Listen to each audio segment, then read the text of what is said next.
اعوذ باللہ من الشیطان الرجیم، بسم اللہ الرحمن الرحیم۔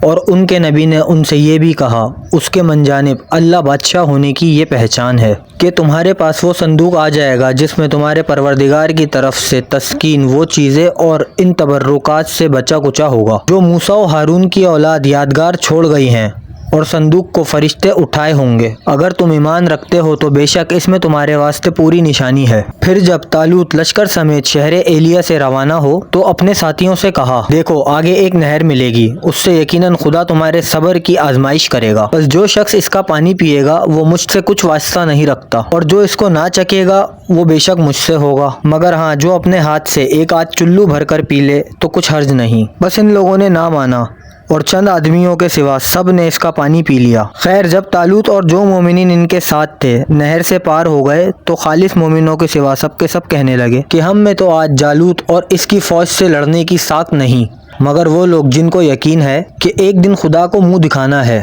بے دھڑک بول اٹھے کہ ایسا بہت ہوا ہے کہ خدا کے حکم سے چھوٹی جماعت بڑی جماعت پر غالب آ گئی ہے، اور خدا صبر کرنے والوں کا ساتھی ہے۔ غرض جب یہ لوگ جالوت اور اس کی فوج سے مقابلے کو نکلے تو دعا کی، اے میرے پروردگار ہمیں کامل صبر عطا فرما، اور میدان جنگ میں ہمارے قدم جمائے رکھ، اور ہمیں کافروں پر فتح عنایت کر۔ پھر تو ان لوگوں نے خدا کے حکم سے دشمنوں کو شکست دی،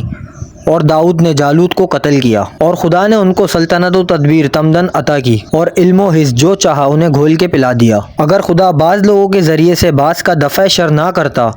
تو تمام روئے زمین میں فساد پھیل جاتا، مگر خدا تو سارے جہاں کے لوگوں پر فضل و رحم کرتا ہے۔ اے رسول یہ خدا کی سچی آیتیں ہیں جو ہم تم کو ٹھیک ٹھیک پڑھ کر سناتے ہیں، اور بے شک تم ضرور رسول میں سے ہو۔